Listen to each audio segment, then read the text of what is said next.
அனைவருக்குமே வணக்கம். சற்று முன் கிடைத்திருக்கக்கூடிய ஒரு மிக மிக முக்கியமான செய்தி ஒன்று வெளியாகியுள்ளது.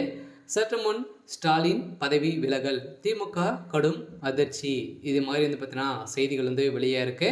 ஸோ இப்போ சமீப காலத்திலேருந்தே திமுகவுடைய தலைமையகத்துக்கு வெறும் நெருக்கடி வந்து கொடுத்து வந்திருக்கக்கூடிய நிலையில் தான் வந்து பார்த்தீங்கன்னா ஏற்கனவே ஆளுநர் ஆர்.என். ரவி அவர்களுக்கும் முதல்வர் ஸ்டாலின் அவர்களுக்கும் இடையே வந்து பார்த்தீங்கன்னா நிறைய மோதல்கள் தமிழக அரசு உதய ஆளுநர் மீது வந்து வழக்கு பதிவு வந்து செய்து இந்த வழக்கு வந்து பார்த்தீங்கன்னா உச்சநீதிமன்றத்தில் நிலுவையில் தான் வந்து இருக்குது.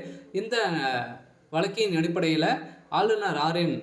ரவி அவர்களுக்கும் முதல்வர் ஸ்டாலின் அவர்களுக்கும் இடையே கடும் மோதலோடு வந்து பார்த்தீங்கன்னா ஏற்பட்டு உச்சத்தை வந்து அடைந்திருக்கக்கூடிய நிலையில் தான் இப்போ வந்து பார்த்தீங்கன்னா ஏற்கனவே தமிழ்நாடு அரசு இவர் மீது வந்து வழக்குப்பதிவு வந்து செஞ்சுருந்தாங்க. இந்த வழக்குப்பதிவில் நீதிமன்றம் போட்ட தீர்ப்பின் அடிப்படையில் ஆளுநருக்கு எதிராக வழங்கக்கூடிய நிலையில் தான் இப்போ வந்து பார்த்தீங்கன்னா ஏற்கனவே முதல்வர் ஸ்டாலின் செய்த சம்பவத்தின் அடிப்படையில் ஸ்டாலின் அவர்கள் வந்து பார்த்திங்கன்னா இந்த திமுகவுடைய தலைமையகத்தை நடத்தக்கூடிய தகுதிகள் வந்து இல்லை அப்படின்ற மாதிரி தொடரப்பட்ட வழக்கின் அடிப்படையிலும் திமுகவுடைய அரசு மீது நிறைய மெகா ஊழல் வந்து நடந்திருக்கு, நிறைய கற்பழிப்பு இது மாதிரி வந்து பார்த்தீங்கன்னா சட்ட ஒழுங்கை மீறி நடந்துட்டு இருக்காங்க அப்படின்ற மாதிரி தான் தொடரப்பட்ட வழக்கின் அடிப்படையில் இப்போ தனிப்பட்ட அதிகாரங்களை கொண்டு இப்போ வந்து பார்த்தீங்கன்னா முதல்வர் ஸ்டாலினுடைய பதவி விலக போகிறதாக ஒரு தகவல் வெளியே இருக்குது. இந்த நிலையில் தான் பார்த்தீங்கன்னா கடும் அதிர்ச்சியில் வந்து இருக்காங்க. பெரும் நெருக்கடி வந்து வந்திருக்கக்கூடிய திமுகவுடைய தலைமையகத்துக்கு என்ன நடக்க போகுது அப்படின்றத தொடர்ந்து வீடியோவில் பார்க்கலாம்.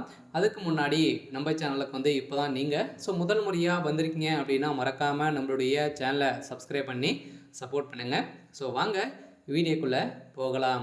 வந்து பார்த்தீங்கன்னா முதல்வர் ஸ்டாலின் அவர்கள் வந்து பார்த்தீங்கன்னா ஏற்கனவே தமிழ்நாடு அரசு வந்து ஆளுநர் மீது கடும் கண்டனங்களும் நிறைய கீழ்த்தரமாக பேசியிருந்த நிலையில் வந்து பார்த்தீங்கன்னா ஒரு கவர்னரவே திமுக சந்த அமைச்சர்கள், துணை முதல்வர் இவங்களாம் வந்து பார்த்தீங்கன்னா நெருக்கடியை வந்து கொடுத்துரும் நிலையில் தரக்குறைவாக பேசியிருந்த நிலையில் நிறைய மசோதாக்களை வந்து பார்த்தீங்கன்னா இவர் வந்து வைத்திருக்க நிலுவையில் வந்து இருக்குது. இதனால் இவருக்கு வந்து இவர் மீது வழக்கு பதிவு வந்து தமிழ்நாடு அரசு வந்து தொடர்ந்து இருந்தாங்க. இந்த வழக்கின் அடிப்படையில் ஆளுநர் தரப்புக்கு நீதிமன்றம் கடுமையாக விமர்சனங்களை வந்து வைத்திருந்தது. இருந்தாலுமே ஆளுநருக்கு இந்த அதிகாரம் இருக்குது அப்படின்ற மாதிரி நீதிமன்றம் வழங்கிய தீர்ப்பின் அடிப்படையில் இப்போ முதல்வர் ஸ்டாலின் மீதே திருப்பிட்டு இருக்கக்கூடிய நிலையில் தான் முதல்வர் ஸ்டாலின் அவர்களுக்கு மீண்டும் மீண்டும் நெருக்கடி கொடுத்துருக்கக்கூடிய நிலையில் இப்போ ஸ்டாலின் அவர்கள் வந்து பதவி விலக போகிறதாகவும் செந்தில் பாலாஜியுடைய வழக்கிலும் ஒரு முக்கிய புள்ளியாக சிக்கக்கூடிய நிலையில் தான் இப்போ முதல்வர் ஸ்டாலின் அவர்கள் வந்து சிக்கியிருக்காரு.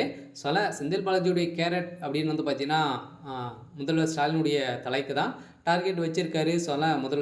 முதல்வர் பதவிக்கு தான் இப்போ டார்கெட் பண்ணி திமுகலேருந்து இருக்கார். இருந்தாலுமே என்ன நடக்க போகுது அப்படின்னு வெயிட் பண்ணலாம். இருந்தாலும் ஸ்டாலின் அவர்கள் வந்து கடும் கண்டனங்கள் வந்து வந்திருக்கக்கூடிய நிலையில் தான் பதவி விலகல் ஏற்பட போகிறதாக தகவல் வெளியே இருக்குது. சரி, ஓகே. எனக்கான அப்டேட் வந்து பார்த்தீங்கன்னா இதுதான். மறக்காமல் நம்மளுடைய சேனலை சப்ஸ்கிரைப் பண்ணி சப்போர்ட் பண்ணுங்கள். தேங்க்யூ.